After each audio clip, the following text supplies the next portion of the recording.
இல்ல left bundle of case இல்ல blockage அதோட causes வந்து ischemic heart disease கூட இருக்கலாம் இல்ல fibrosis scar aortic stenosis valvular heart disease நால இது ஒரு dilatations நால நமக்கு occur ஆகலாம் சரி இனி இப்ப பார்க்க போறது right bundle branch block சொல்லுங்க right bundle branch block என்னடா right bundle branch block னா right bundle of case வருது அந்த branches வருது ஒரு blockage தான் right bundle branch சொல்றோம் இது நார்மலா எலக்ட்ரிக்கல் ப்ரோசஸ் SI1 இருக்கும் bundle of case கான்ஜெக்ட் ஃபைபர் இப்படி போகுது ஆனா இந்த கண்டிஷனை பொறுத்தவரை SI1 ஏறும் வருது bundle of case வருது ஃபர்ஸ்ட் எலக்ட்ரிக்கல் அப்புறம் தான் வந்து LVBP ல எப்படி பார்த்தோம் டிலே எங்க நடக்குது லெஃப்ட் பண்டல்ல ரைட் பண்டல் எங்க பார்த்தோம் டிலே எங்க இருக்கு ரைட் பண்டல் சைடுல ஃபர்ஸ்ட் இனிஷியலாவே இம்பல்ஸ் எங்க ஜெனரேட் ஆகுது லெஃப்ட் பண்டல்ல ஓகே அது ஈஸி சேஞ்சஸ் வருமா ஆன்டிரியர் லிங்க்ஸ் வருது அது B1 ல இருக்கு RS RS இருக்கு பிளஸ் B1 ல பாருங்க RSR இருக்கானே RSR அடுத்து லேட்டர் லிங்க்ஸ் வருது B6 ல வந்து ஸ்லைட் SA வந்து பிளஸ் ஆயிருக்கு slide S5 B6 and slide S5 or upstroke of S5 RSR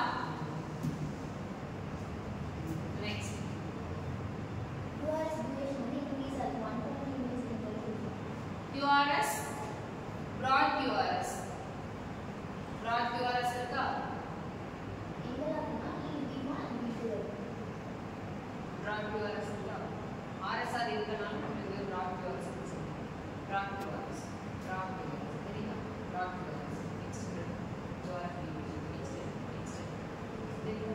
extended QRS extended broad QRS இருக்கா அதே மாதிரி மூடி பாருங்க சரி மூடி பாருங்க நீங்க போல சரியா சார் ஏபிலாம் okay AB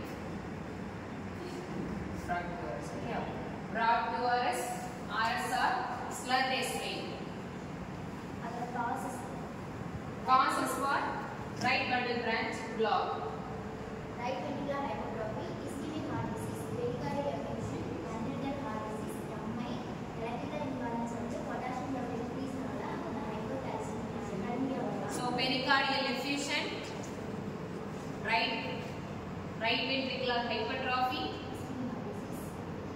ischemic heart disease na septum la intraventricular septum irukilla ischemic heart disease na right side ischemic heart disease சொல்றாங்க இல்ல intraventricular septum inferior wall side லயும் நமக்கு ischemic heart disease இருக்குனா RVBP changes பார்க்கலாம் அடுத்து congenital heart disease அப்பவும் RVBP chances இருக்கு RSR pattern appearance இருக்கும் அடுத்து pericardial effusion right ventricular hypertrophy in the sense right ventricular side la PS இருக்கட்டும் PR இருக்கட்டும் tricuspid regurgitation அதிகமா இருக்கட்டும் right ventricular muscle thickness increase ஆகக்கூடிய டைம் பீரியட்ல நம்ம RSR pattern அப்சர்வ் பண்ணுவோம் ஓகே அடுத்து அதோட symptoms for chest pain causes of sleep so நம்மளோட underlying causes தான் right ventricular hypertrophy in the sense அப்போ pulmonary hypertension increase ஆகுதுன்னா நமக்கு breathlessness இருக்காது chest pain ischemia அப்படினா chest pain effusions இருக்கு அப்படினாலும் sleep apnea இருக்கும் breathlessness இருக்கும் ப்ராப்பர் continuous cough இருக்கும்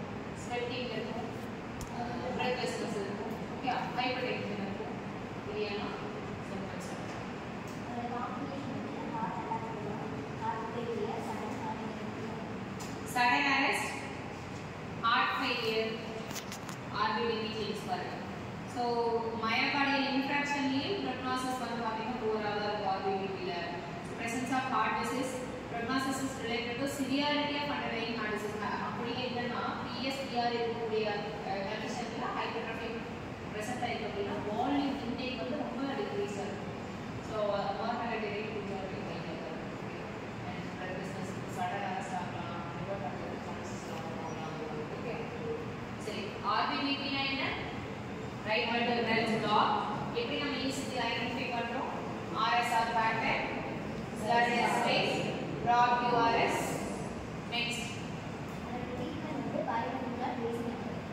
treatment என்னடா இல்ல congenital disease இருக்குன்னா congenital disease ஏதாவது நம்ம treat heart டிசீஸ்ல ischaemic heart டிசீஸ்க்கான treatment பண்ணலாம். சரியா? புரியுதா? ரைட் பண்ணி ஃப்ரெண்ட்ஸ் பிளாக்ல என்ன ஆர்பிடி சைடுல ஒரு பிளாக்கேஜ் நார்மலான ஒரு இம்பல்ஸ் பாசேஜ் இல்லாம அங்க ஒரு நமக்கு ரெஸ்ட்ரிக்ஷன் ஏற்படுது. அது எதனால வேணாலும் இருக்கலாம். ஒரு 2-3 மினிட்ஸ் இருக்கக்கூடிய பேஷண்ட்ஸ்க்கு எல்லாமே எஃபிஷியன்சி இருக்கக்கூடிய பேஷண்ட்ஸ்க்கு நமக்கு ஆர்பிடி சேஞ்சஸ் பண்ணலாம். இதோட காம்ப்ளிகேஷன்ஸ் பார்த்தோம்னா கன்ஜெனிட்டல் ஹார்ட் டிசீஸ் அப்படின்னா நம்மளால கியூர் பண்ண முடியும். இஸ்கெமிக்லாம் போய் கன்ஜஸ்டிவ் ஹார்ட் ஃபெயிலியர் லெவலுக்கு வந்துச்சு அப்படின்னா டயபிட்டிஸ் வந்துருச்சு லெஃப்ட் சைடில் இங்கே வந்து ஹைப்பர்டென்ஷன் அப்படின்னா நீ ரொம்ப பயப்படுறாங்க.